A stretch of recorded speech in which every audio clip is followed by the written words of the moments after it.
Mesdames,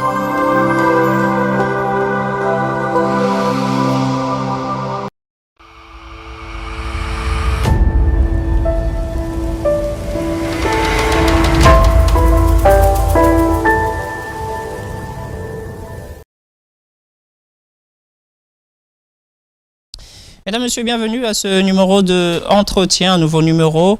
Nous sommes à la veille de la rentrée scolaire 2021-2022. Comment les différents acteurs affûtent leurs âmes, parents, élèves, enseignants, mais aussi quelques structures qui viennent en aide aux personnes vulnérables. Nous allons en parler autour de cette émission avec Madame Bijou Aridja. Merci d'être avec nous.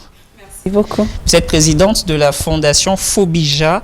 Parlez-nous un peu de cette fondation. Merci pour l'invitation. Je suis la présidente de la fondation Fobija. Fobija qui porte mon nom, c'est-à-dire Fondation Bijou Aridja. C'est une fondation auquel j'ai commencé depuis 2004. Alors, notre objectif, c'est plus assister les enfants orphelins dans des orphelinats et des enfants vulnérables des autres qui souffrent de tumeurs, les enfants qui se retrouvent dans la rue. Et c'est vraiment ça notre objectif majeur. Parce qu'on ne doit pas seulement le réintégrer dans la société, mais aussi les aider à s'en sortir. Alors, quelles sont vos différentes missions? Comment vous les catégorisez? Déjà, du fait qu'ils sont dans des orphelinats, c'est en ce moment-là que nous faisons leur suivi. Et de temps à autre, nous apportons assistance.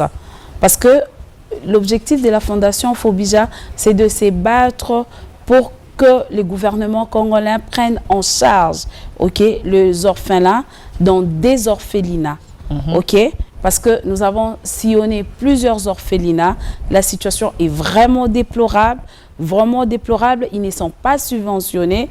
Et c'est une situation vraiment en tant que parents, ça ne nous laisse pas dormir. Voilà. Vous êtes, depuis 2014, vous dites 2004. 2004, vous œuvrez dans ce secteur-là. Vous avez eu certainement le temps de parcourir certains pays, comment ils évoluent dans ce sens. Est-ce que les orphelinats sont subventionnés? Et c'est ça que vous n'avez pas remarqué ici en RDC? Non, en RDC, la situation est vraiment déplorable. Les enfants souffrent énormément. Je l'ai toujours dit dans toutes les émissions où je passe, il y a ceux-là qui le font avec tout leur cœur. Mais la plupart d'entre eux n'ont pas un travail auquel on le paye à la fin du mois, qui couvre le charge de l'orphelinat. Parce que déjà, si vous avez 20 enfants, vous en avez 30, vous en avez 40, c'est tout un problème. S'il faudrait donner l'exemple de nous qui êtes à la maison avec 2 enfants, 3 enfants, c'est que ça nous coûte, Bon, allez-y comprendre quelqu'un qui en a 15 d'enfants, 20, 30 et tout, dans chose qui n'est pas facile. Alors, s'il n'est pas subventionné, déjà là, c'est un problème parce que les enfants souffrent énormément. Il y a des orphelinats auxquels nous rendons. Vous arrivez sur place, les enfants n'ont pas mangé pendant 2 jours. Et c'est une situation auquel le gouvernement congolais ne fait pas attention à ça. Ça préoccupe. Alors, quel plaidoyer vous avez déjà mené? Vous avez fait ce constat, le constat, il est fait, il est là. Quel plaidoyer déjà vous avez mené auprès des autorités, par exemple, pour remédier tant soit peu à cette situation? Déjà, pour commencer, le système de notre gouvernement, on a eu à écrire. On écrit, malheureusement, nous n'avons pas de réponse. On écrit plusieurs fois et de temps à autre, nous passons à la télé parce que ces enfants sont innocents. Ils sont venus au monde, ils ne l'ont pas demandé. Leurs parents sont partis tôt, ils ne l'ont pas non plus demandé. Du coup, ils se retrouvent orphelins dans un orphelinat auquel le responsable n'arrive pas à le prendre en charge à 100%. C'est une situation auquel, en commençant par le ministre du genre famille et enfants, ça devait le préoccuper. Ça devait le préoccuper. Mais fort malheureusement, les organisations internationales qui sont en RDC, il y a un système auquel les personnes qui subventionnent ou qui soutiennent sont dans le minimum. Dans le minimum. Et certains, pour ne pas être si dur que ça, il y a même de ONG mallettes qui ne descendent pas sur terrain. Et fort malheureusement, ce sont ceux-là qui en bénéficient. Okay. De montants colossal et tout, et ben qui, les orphelins, se retrouvent toujours dans la même situation. C'est comme ça, nous, l'objectif de la Fondation Fobija, je me suis donné cette lutte. Je sais que c'est pas si facile que ça, mais je me suis donné cette lutte à hausser le ton face à cette situation. Ok? Je suis fonctionnaire de l'État, je peux aussi m'en créer un orphelinat, okay, oui. Auquel je peux caser les enfants, je le nourris. Mais je dis, je ne peux pas le faire parce qu'il y en a autant qui souffrent et il serait mieux que mon apport soit à ces stades-là, de hausser le ton pour que le gouvernement s'y mette pour en sortir les enfants dans cette situation. Nous sommes à quelques jours, comme je l'ai dit au sommaire à l'entrée de cette émission, nous sommes à quelques jours de la rentrée scolaire. Comment, par exemple, de votre côté, vous préparez déjà cette rentrée de classe? En fait, chaque année, la Fondation Fobija dispatche les objets classiques, hein, c'est-à-dire le cahier, le sac, dans plusieurs orphelinats. Alors, cette fois-là, il y a Maman Lise, que je salue en passant, de Fée Papillon. Il nous a amené quelques sacs, quelques cahiers qu'on a dû commencer toute la semaine. Je suis très fatiguée par rapport à ça. Donc, je passe mes journées dans quelques... C'est que nous voyons en image. Hein. Ouais, elle est là, Maman Lise, la grande dame au grand cœur. Donc, c'est un peu ça. Elle a eu on a eu à travailler là-dessus depuis la semaine passée. Même hier, toute la journée, on était dans des différents orphelinats. Mais c'est insignifiant. C'est insignifiant, nous avons besoin du ministre de l'EPSP de s'y prendre par rapport à cette situation. Nous avons besoin de lui. Les enfants souffrent énormément. Les enfants n'ont pas de sac, n'ont pas de cahier. Ils en manquent de beaucoup. Nous avons vraiment besoin de lui. Parce que ces enfants-là sont l'avenir de demain. Si aujourd'hui nous constatons, il y a cette histoire de Bombay, il y a des jeunes qui sont dans la rue, qui en prennent et tout. Et demain, après-demain, la jeunesse est foutue. La jeunesse est foutue. Qu'est-ce qui va remplacer leur génération? Ok, quand toute la jeunesse est foutue dans Bombay, dans le désespoir, dans la rue, c'est quelque chose de si grave. Aujourd'hui, le ministre, il est très pragmatique, on va le dire comme ça. Le ministre de l'EPST, le professeur Tony Mwaba Kazali, qui est très pragmatique, à l'écoute. Est-ce que vous avez tenté déjà de l'approcher dans ce sens pour, par exemple, la rentrée scolaire? Et en plus, il faut dire que déjà le gouvernement a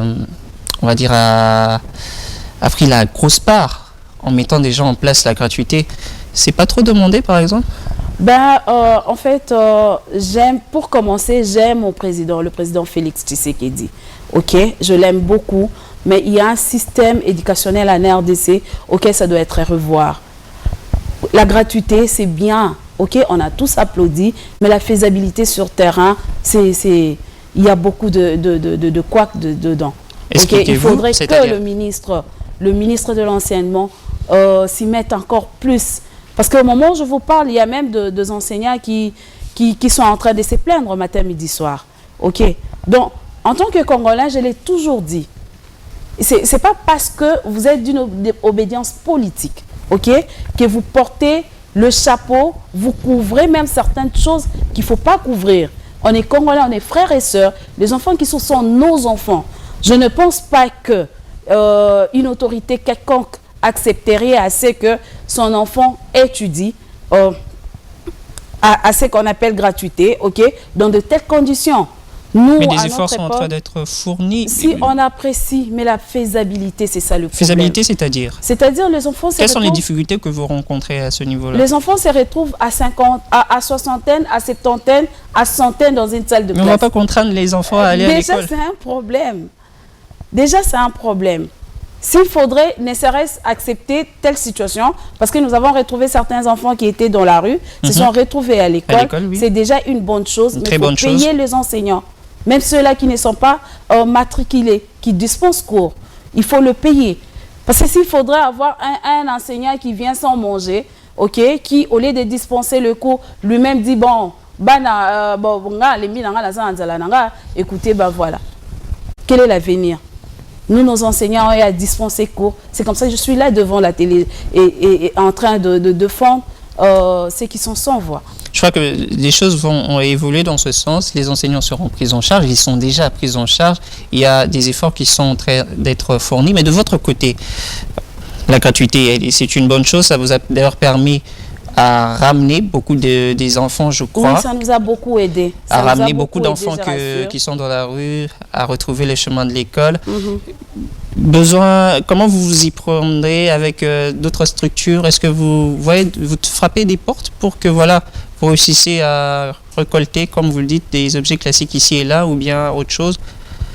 C'est une occasion. Je suis devant la caméra. Nous commençons par le ministre de l'EPSP pour dire que les enfants dans des orphelinats souffrent énormément. Ils n'ont pas de subvention. Ces enfants manquent de beaucoup. Et pour d'autres portes, je peux demander l'audience au ministre. Il me faudrait du temps. Et temps. Entre-temps, le temps passe. Tentez, vous allez voir que ça ne prendra pas du temps. Je vous ai dit que j'ai commencé en 2004. J'étais étudiante à l'époque. Donc, j'en ai l'expérience. Quand je vous dis, c'est pas une information ramassée. Ou carrément, on vous reçoit, mais vous avez des promesses. OK? Dans l'entretemps, les enfants souffrent. Ces enfants sont nos enfants. Vous ne pouvez pas vous imaginer quelle peine j'ai chaque jour quand je suis dans des orphelinats. Vous trouvez un enfant sans espoir, vous trouvez un enfant, il est désespéré. Et en ce moment, pendant que vous êtes là, vous essayez de remonter le moral, mais vous sentez que ça ne va pas. Ça ne va pas et la responsable, par moment, elle est frustrée. Elle est frustrée parce qu'elle est face à des problèmes auxquels elle-même ne sait pas s'en sortir, mais son cœur y est attaché. Qu'est-ce qui vous motive autant? Qu'est-ce qui vous, on va dire, c'est vrai que vous avez des moments où vous avez besoin d'abandonner, vous prendre aussi soin de vous, mais qu'est-ce qui vous motive, vous fortifie à ne pas lâcher, à continuer sur cette lancée, à prendre en charge ces enfants qui ont besoin d'aide? Qu'est-ce qui fait votre motivation? C'est mon appel en fait. C'est mon appel, c'est une passion pour moi. Et en plus de ça, j'ai toujours remercié ma famille parce que ma famille m'a permis à ce que je développe encore ces sens. Parce que vous pouvez n'être bon, mais si votre environnement ne vous permet pas d'évoluer, donc c'est un peu ça. Je vis mes grands-parents le faire, je vis mes parents le faire. Et chez moi, il faut que je te dise ça, c'est l'enfant d'une tante, d'un oncle. Il faut que je te le dise. Parce que l'amour qui règne en nous, il est très difficile de détecter que ce sont des cousins et consorts. Vous comprenez? Donc ça a développé en moi. Et donc, voilà, c'est ça. Je suis passionnée à ça. On va quitter un peu le côté scolaire, on va prendre le côté sanitaire. Vous ne vous occupez pas seulement de la scolarité ou l'éducation de ces enfants. Il y a aussi des cas, on va dire ça comme ça, plus graves de santé. Parlez-nous un peu de cet aspect de choses. La Fondation Fobija, d'ailleurs, on travaille en partenariat avec Kinshasa, mon village. On s'occupe aussi des enfants qui souffrent des tumeurs. Et évidemment, avec des cas des enfants qui sont très malades, mais à des familles extrêmement pauvres. C'est là où je fais appel au ministre de la Santé. OK? Il doit vraiment s'y mettre. Nous trouvons des cas en RDC. Le cas des enfants qui souffrent des tumeurs devient de plus en plus fréquent. Quelle en est la cause? Pardon? Quelle en est la cause? Parce que tumeur, on le voit plus en Occident, mais ici, quelle en est la cause? Il y en a, en fait, il faudra un médecin pour donner plus de détails, mais néanmoins, c'est que nous constatons, il y a plusieurs enfants qui en souffrent. Et fort malheureusement, ce sont des familles, dans des familles extrêmement pauvres. Okay. Alors, quelques images des enfants. Ouais, là, c'est Ramazani, il est à Kindu. Je vous rappelle qu'il m'appelle chaque jour. Maman, vous avez la suite. Maman, vous avez la suite. Il y a eu deux cas qu'on a eu assisté également. Ils ont été opérés. Ils ont repris l'école. OK. OK. On a opéré ici en RDC. OK. Le ministre le ministre de la Santé, il peut s'impliquer, OK, pour construire un centre spécialisé en tumeurs en RDC. Parce que ce ne sont pas le médecin qui nous manque. Ce ne sont pas le médecin qui nous manque. Parce qu'il y a des enfants qui ont été opérés, ils ont repris l'école et aujourd'hui, la vie redevient à la normale. Et Ramazan est en désespoir. Comme je vous ai dit, c'est chaque jour et sa maman et lui qui m'appellent au téléphone. Vous comprenez quelle peine et douleur je dors avec chaque jour. Son cas, il est comment exactement? Vous avez vu, hein? Oui, j'ai vu les images, ils sont quand même... Vous avez vu? Font froid au dos. Dans 2 fois, il manque même de quoi mettre sous la dent. Et c'est ça la situation.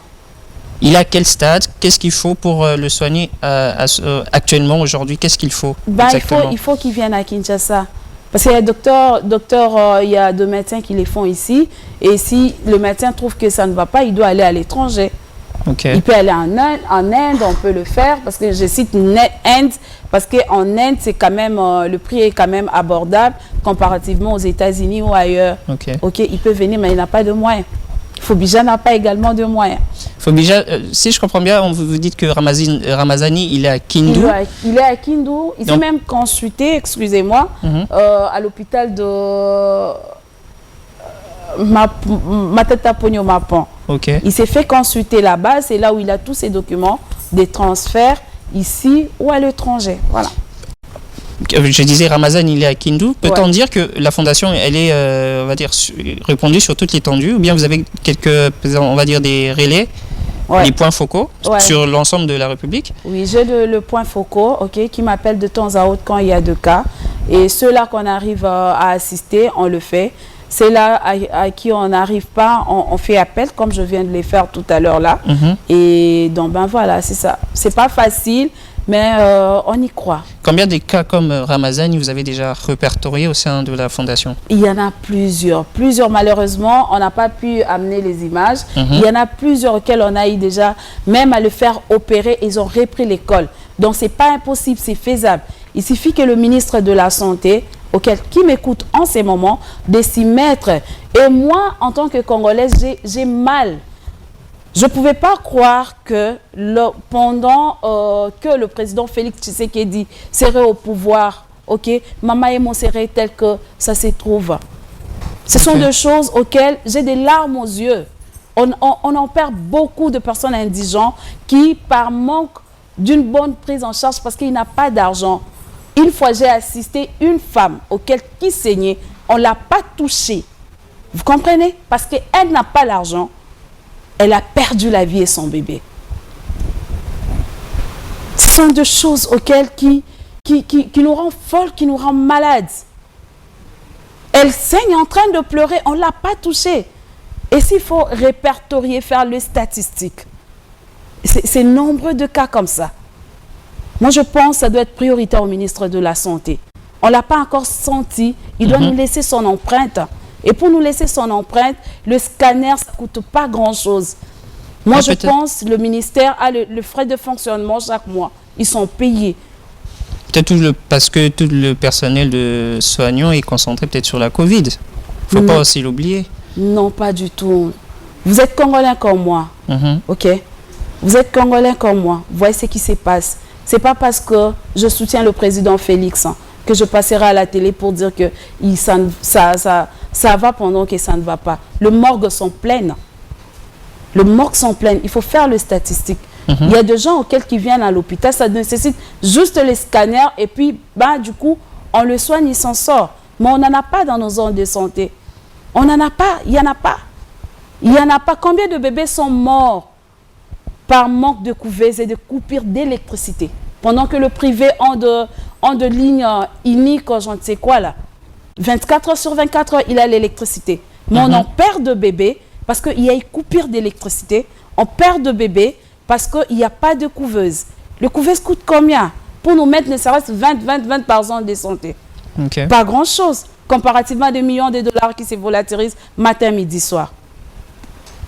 Aujourd'hui, comment vous s'organise la fondation à l'interne? Comment s'il y a des personnes désireuses d'intégrer la fondation, travailler avec vous pour venir en aide ici et là, côté scolaire ou encore sanitaire? La porte est ouverte. Fobija, c'est vous. Fobija, c'est moi. Fobija, c'est le monde entier. Fobija, c'est tout le monde. La vision de Fobija, c'est une vision auquel je vais faire comprendre aux gens que nous sommes frères, nous sommes sœurs. La personne qui souffre, c'est ton frère. La personne qui est en train de mourir sans pour autant que tu interviennes, c'est ton sang. C'est ce qui nous manque en RDC. C'est ce qui nous manque. Je n'ai pas besoin de faire quelqu'un de l'opposition, parce que je suis l'IDPS, de FCC, avec tous ces conflits-là qui aujourd'hui nous amènent à mourir matin, midi, soir, à faire de nos ennemis. On est des adversaires, on pousse les arguments. On ne s'insulte pas. Ok, on ne s'entretue pas, on ne s'empoisonne pas. Aujourd'hui, en RDC, le poison devient comme si, je ne sais pas comment appeler. On a même peur, comme je suis là, j'ai peur de toi, j'ai peur de mon collègue, j'ai peur, on a la phobie là dans la tête, parce qu'on s'empoisonne pour rien. C'est ça la grande vision de la Fondation Fobija. Donc c'est ça ma lutte. Et je sais que ce n'est pas facile, on y arrivera. Voilà, nous sommes, je l'ai déjà dit, nous sommes à quelques jours de la rentrée scolaire. Il y a certainement des personnes qui nous ont suivis et qui veulent bien aider. Il y a certainement encore des personnes qui ont vu ces images de Ramazani qui souffrent, qui vous appellent chaque jour à Kindu. Un dernier message à lancer à toutes ces personnes qui ont été touchées et qui veulent bien vous aider, bien vous accompagner. Un tout dernier message. Ah d'accord. Premièrement, vous permettez que je donne mon téléphone? D'accord. Mon numéro de téléphone est 00 243 82 23 41 989. Ramazani souffre énormément. Je fais appel à toute personne de la bonne volonté. Il est faisable qu'il soit opéré et que Ramazani revienne à l'école et que Ramazani demain qui devienne médecin, avocat pour servir ses pays. Je vous en supplie, partout où vous êtes, Monsieur l'Excellence, Monsieur le ministre de l'EPSP, Ramazani veut retourner à l'école. Et dans sa situation, il est impossible qu'il retourne à l'école sans pour autant être opéré. Par rapport à la rentrée, je fais appel à toute personne de la bonne volonté. Vous avez un sac, vous avez des cahiers, vous avez des stylos, il y a mon numéro de téléphone, vous pouvez toujours me joindre. Peut-être qu'il y a vos enfants qui ont utilisé des sacs, mais c'est en bon état plutôt. Peut-être vous dites que ce ne sont pas en bon état. Rassurez-vous qu'il y a 2 enfants qui en manquent d'ailleurs. Qui en manquent énormément et pour eux, ces sacs-là, c'est le meilleur. Donc voilà. Merci beaucoup Madame Bijou Aridja pour ce message. J'espère qu'il a été entendu et vous aurez des réponses favorables dans les jours à venir. Encore une fois, merci d'avoir répondu à notre invitation. Je vous remercie. Mesdames, Messieurs, ainsi prend fin ce numéro de votre magazine Entretien. Le rendez-vous est pris au prochain numéro avec le même plaisir. Portez-vous bien.